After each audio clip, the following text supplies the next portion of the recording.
जय Hind defence lovers. आज की टॉप हेडलाइंस कुछ इस प्रकार है। 23 पाकिस्तानी आतंकियों को भारत ने यूएपीए की लिस्ट में किया शामिल। 6th generation fighter jet deliver होगा 2035 तक। भारतीय नौसेना को मिलेगी 1000 स्वदेशी एडवांस स्मार्ट माइंस। और बीएलए ने पाकिस्तानी कोस्ट गार्ड के कैंप पर किया हमला।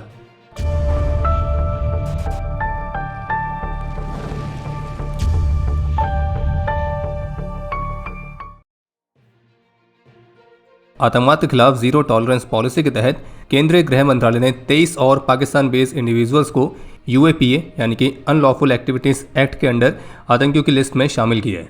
और इनके लिंक पाकिस्तान बेस्ड सुअरों के संगठन जैश, लश्कर और ऐसी अन्य आतंकी संगठनों के साथ हैं।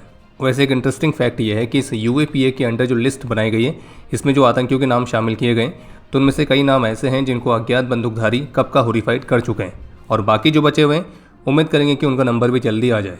और अब इसी लिस्ट में 23 और नए नाम शामिल हुए हैं। और यूएपीए के अंडर इनके नाम को शामिल करने का फ़ायदा यह है कि जो भारत की अथॉरिटीज़ हैं उनको इनके खिलाफ लीगल और फाइनेंशियल एक्शंस और भी इंटेंस तरीके से लेने में मदद मिलती है।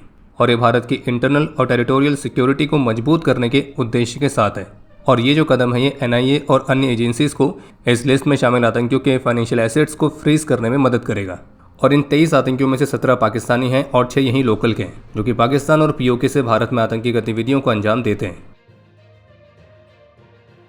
इटली, जापान और यूके का जो 6th generation fighter jet programme है GCAP यानी कि ग्लोबल कॉम्बैट एयर प्रोग्राम, तो इसके लिए एक फुल इंटरनेशनल कॉन्ट्रैक्ट दिया जा चुका है जिसकी वैल्यू $6.1 बिलियन है। और ये कॉन्ट्रैक्ट मिला है एज विंग इंडस्ट्रियल कंसोर्शियम को, जिसमें डिज़ाइन और इंजीनियरिंग वर्क शामिल रहेगा। और ये इस प्रोग्राम को एक फुल स्किल डेवलपमेंट की तरफ मूव करने में मदद करेगा। और पहले जो इस प्रोग्राम के तहत कार्य है वो अलग अलग नेशनल कॉन्ट्रैक्ट्स के तहत हो रहा था, तो अब इस नए एग्रीमेंट के तहत तीनों कंट्रीज जो इसमें शामिल हैं वो एक यूनिफाइड इंटरनेशनल प्रोग्राम के अंडर आएंगी, जिससे इनका आपस में कोऑर्डिनेशन बढ़ेगा और डेवलपमेंट की जो प्रोसेस है वो तेज हो सकेगी।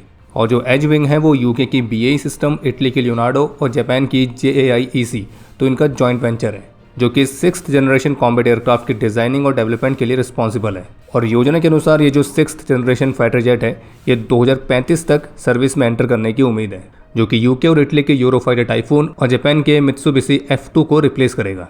इसके अलावा एक अपडेट यह है कि बोइंग के MQ-28A ghost bat collaborative combat aircraft ने F-15EX ईगल 2 के साथ मैन अनमैन टीमिंग फ्लाइट को कंडक्ट की है, और जो कि एक वैलिएंट शील्ड 2026 नाम की इंटरनेशनल एक्सरसाइज के दौरान कंडक्ट की गई थी। और MQ-28A घोस्ट बैट जो कि एक ऑटोनॉमस कोलैबोरेटिव कॉम्बैट एयरक्राफ्ट है जो कि फाइटर जेट के लिए एक लॉयल विंगमैन की तरह काम करता है और AI की मदद से टीम ऑपरेशंस के अलावा इंडिपेंडेंट तरीके से भी ऑपरेट कर सकता है। बाकी लॉयल विंगमैन वाले रोल के तौर पर फाइटर्स, बॉम्बर्स इनको एस्कॉर्ट करना, इंटेलिजेंस, सर्विलियंस, रिकॉनेसेंस प्रोवाइड करना, electronic warfare, jamming, strike missions, manned aircraft को सुरक्षित करने के लिए दुश्मन की मिसाइल्स को अट्रैक्ट करने के लिए डिकॉय की तरह काम करना, तो ये सारी इसकी मुख्य भूमिकाएं रहती हैं। तो जैसे कि लगभग 1 महीने से पीओके में प्रोटेस्ट लगातार जारी है, जो कि पाकिस्तान की मिलिट्री और पाकिस्तानी गवर्नमेंट के अत्याचारों के खिलाफ है। और पीओके के लोग ये कहते हुए दिख रहे हैं कि पीओके पाकिस्तान का हिस्सा नहीं है और हमें पाकिस्तान नहीं चाहिए। और इन सभी लोगों की आवाज़ों को दबाने के लिए जो पाकिस्तान है उसने उस रीजन की सबसे बड़ी सिविल सोसाइटी बॉडी जॉइंट अवामी एक्शन कमेटी को बैन किया हुआ है, उसके लीडर्स को आतंकी घोषित किया जा रहा है। और अब इसी पार्टी के जो एक्टिविस्ट हैं सरदार अमन खान, तो उनकी एक वीडियो सामने आई है जिसको उन्होंने भारत की यूनियन टेरिटरी जम्मू कश्मीर के श्रीनगर, पुंछ, राजौरी, जम्मू और साथ ही साथ यूनियन टेरिटरी लद्दाख के लोगों से भी इस बात की अपील करी है कि वे 5 जुलाई को इस क्षेत्र में यहाँ के निवासियों के साथ एकजुटता दिखाएं, क्योंकि जिस तरह से पाकिस्तान की इस्टेब्लिशमेंट इस रीजन में ह्यूमन राइट्स का गंभीर उल्लंघन कर रही है, तो उसके खिलाफ ये जो पार्टी है वो 5 जुलाई को फ्रेश डेमोन्स्ट्रेशंस को कंडक्ट करने वाली है। पीओके एक्टिविस्ट का कहना है कि लगभग महीने भर से वे पाकिस्तान के अत्याचारों का सामना कर रहे हैं, हमारा खाना रोक दिया गया है और डिजिटल ब्लैकआउट तो वो तो काफ़ी समय से लगातार जारी है। और पीओके में जिस तरह से पाकिस्तान इस्टेब्लिशमेंट ने सिविलियंस की जान ली है, तो इस मामले पर JAC ने UN से एक इंडिपेंडेंट इन्वेस्टिगेशन कराने की मांग भी करी है। इसके अलावा भारत के यूनियन टेरिटरी जम्मू कश्मीर में एक बुक काफ़ी ज़्यादा चर्चा का विषय बनी है और इससे काफ़ी बड़ा विवाद भी हुआ है। मामला यह है कि जम्मू कश्मीर में गवर्नमेंट स्कूल की कुछ लाइब्रेरीज में एक बुक को अप्रूव किया गया था। इस बुक का टाइटल था personalities and legends of JNK, लेकिन इस बुक में JKLF के आतंकी मकबूल भट्ट तो उसको शहीद की तरह डिस्क्राइब किया गया है। जम्मू कश्मीर को इंडियन ऑक्यूपाइड कश्मीर या इंडियन हेल्ड कश्मीर की तरह डिस्क्राइब किया गया है। सेपरेटिस्ट लीडर्स जैसे कि सैयद अली शाह गिलानी, मसरत आलम, मिरवाज उमर फारूक, तो इनको भी काफ़ी फेवरेबल लाइट में दिखाया गया है। और तो और इस बुक में हाफिज सईद जैसे आतंकियों को भी प्रेस करने की बात की गई है। हालांकि एक मैसिव आउटक्राई के बाद अथॉरिटीज़ ने इस कंट्रोवर्शियल बुक को वापस ले लिया है और एक हाई लेवल की जांच शुरू की गई है कि आखिर इस बुक को किसने अप्रूव करा था और गवर्नमेंट स्कूल लाइब्रेरीज में ये डिस्ट्रीब्यूट कैसे की गई। बाकी इन्वेस्टिगेशन में इस बात को भी एग्जामिन किया जाएगा कि आखिर वो कौन लोग हैं जिन्होंने इस बुक को पब्लिश किया है, अप्रूव किया है और सर्कुलेट किया है। बेहद ही मजबूत सुरक्षा व्यवस्था के साथ श्री अमरनाथ यात्रा की शुरुआत हो चुकी है, लेकिन इसी के साथ पाकिस्तान ने भी अपने इन्फॉर्मेशन वॉरफेयर की शुरुआत कर दी है और सोशल मीडिया पर पाकिस्तानी बॉट अकाउंट्स कई सारी फर्जी न्यूज़ फैलाने का प्रयास कर रहे हैं। जैसे कि एक फर्जी न्यूज़ ये चल रही है जिसमें अपने आप को इंडियन हैंडल बताने वाले जो पाकिस्तानी अकाउंट्स हैं वो कुछ ऐसे क्लेम कर रहे हैं कि लाल चौक के पास श्री अमरनाथ यात्रा के लिए जा रही तीर्थ यात्रियों की बस पर आतंकी हमला हुआ है और दावा कर रहे हैं कि मल्टीपल बसेस में आग लगी है। तो आपको स्पष्ट कर दे कि इस तरह की कोई भी घटना या हमला नहीं हुआ है और ये दावा पूरी तरह से फर्जी है। और जो वीडियो इसके साथ सर्कुलेट की जा रही है तो वो नाइजीरिया के एक फायर इंसिडेंट की है, ना कि भारत की।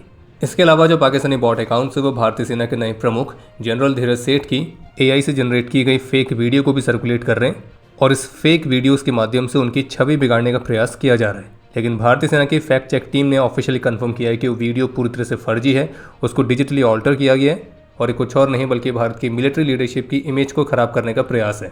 और पाकिस्तान के अकाउंट्स ऐसा इसलिए करते हैं क्योंकि शायद उन्हें ये लगता है कि बाकी अन्य देशों की मिलिट्री लीडरशिप भी पाकिस्तान आर्म्ड फोर्सेस की लीडरशिप की तरह है, जैसे कि उनका आसिम पनीर या फिर DG ISPR। BLA की तरफ से दावा किया गया है कि उनके फाइटर्स ने ग्वादर जिले के जीवानी इलाके में पाकिस्तानी कोस्ट गार्ड के कैंप पर हमला किया है और जिसमें 30 से ज़्यादा पाकिस्तान के सुरक्षाकर्मी मारे गए हैं और कई अन्य घायल हुए। और ये जानकारी द बलूचिस्तान पोस्ट की रिपोर्ट में सामने आई है, जबकि फिलहाल अभी तक पाकिस्तान की तरफ से ऑफिशियली इन आंकड़ों की पुष्टि नहीं की गई है। बाकी BLA का कहना है कि इस हमले को उनकी यूनिट माजिद ब्रिगेड ने अंजाम दिया है और यह हमला जीवानी के पनवान इलाके में स्थित पाकिस्तानी कोस्ट गार्ड की एक फैसिलिटी पर हुआ है। इसके अलावा एक अपडेट यह है कि कॉन्गो में एक मिसाल कायम करने वाली सर्विस के लिए भारतीय सेना के 651 UN पीस कीपर्स को UN मेडल से सम्मानित किया गया है। इसके अलावा एक अपडेट यह है कि कल DAC ने जो टोटल 52,000 करोड़ रुपीस तक के खरीद प्रस्तावों को अप्रूव किया था, तो उसमें से एक प्रस्ताव था नेवी के लिए मल्टी इन्फ्लुएंस ग्राउंड माइन। तो इससे संबंधित एक रिपोर्ट ये सामने आई है कि इस प्रस्ताव की जो कीमत है वो 4,000 करोड़ रुपीज़ है और जिसके तहत लगभग 1,000 स्वदेशी डिजाइंड और डेवलप्ड सी माइंस ली जाएंगी। और इसी वजह से नेवल माइंस के लिए भारत का सबसे लार्जेस्ट ऑर्डर भी है और लगभग 5 वर्षों के अंदर इनकी डिलीवरीज पूरी होने की उम्मीद है। ये जो मल्टी इन्फ्लुएंस ग्राउंड माइन है, शॉर्ट फॉर्म में MIGM, तो इसे DRDO की NSTL यानी कि naval science and technological laboratory ने विकसित किया है, जो सिलेंड्रिकल शेप में 3 मीटर लंबी है। इसका वेट अराउंड 1 टन है, 600 किलोग्राम्स तक के हाई एक्सप्लोजिव चार्ज को कैरी करता है और इसे मई 2025 में सफलतापूर्वक टेस्ट भी किया गया है। और किसी भी ट्रेडिशनल सी माइंस के कंपैरिजन में ये एक स्मार्ट और प्रोग्रामेबल माइन है, जिसकी मदद से आप केवल कुछ स्पेसिफिक वेसल्स को ही टारगेट कर सकते हैं। और अंडर वाटर इलेक्ट्रिक पोटेंशियल्स को डिटेक्ट करने के लिए इसमें ऑनबोर्ड सेंसर्स भी दिए गए और इसके एक्सप्लोजिव चार्ज को ट्रिगर करने के लिए extra low frequency electric field को डिटेक्ट करने वाले सेंसर्स भी शामिल हैं। और ये बहुत ही साइलेंट तरीके से ऑपरेट कर सकती है, यानी कि बिना दुश्मन को अलर्ट किए ये अंडर वाटर एक्टिविटी को पैसिवली मॉनिटर कर सकती है। और अब समय है आज के इतिहास का। आज के दिन 2017 में एक फ्लड रेस्क्यू ऑपरेशन के दौरान 115 हेलीकॉप्टर यूनिट के air warriors wing commander Mandeep Singh Dhillon, flight lieutenant Pramod Kumar Singh और सार्जेंट राजेंद्र यशवंत गुजर ने अपना सर्वोच्च बलिदान दिया था। आज के दिन 1999 में कुपवाड़ा में अपने अदम्य साहस और वीरता का परिचय देते हुए मेजर कंवल गुलजार सिंह वीर गति को प्राप्त हुए थे। आज ही का वो दिन है जब 1999 के कारगिल वॉर में हमारे तो living legend grenadier Yogendra Singh Yadav और राइफलमैन संजय कुमार ने एक अद्भुत शौर्य और असाधारण वीरता का परिचय दिया था और उनकी इसी वीरता के लिए हमारे इन दोनों वीरों को परमवीर चक्र से भी सम्मानित किया गया। आज के दिन 1966 में 18 असम राइफल्स के राइफलमैन शेर बहादुर छेत्री ने अपना सर्वोच्च बलिदान दिया था। और आपके लिए आज का प्रश्न है कि हाइपरसोनिक मिसाइल्स में किस तरह का इंजन इस्तेमाल होता है। और अब समय है आज के टॉप 3 कमेंट्स का, जो ये रहे आपकी स्क्रीन पर।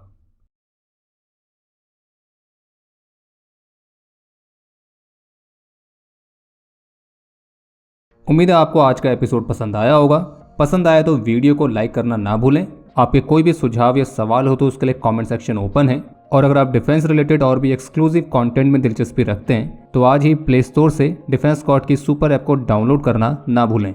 और अगर आप चैनल पर पहली बार आए हैं तो squadron.in पे जाके हमारे नए डिज़ाइंस को भी चेकआउट जरूर करें। बाकी जल्द मिलेंगे नए एपिसोड के साथ। तब तक के लिए जय हिंद, जय भारत।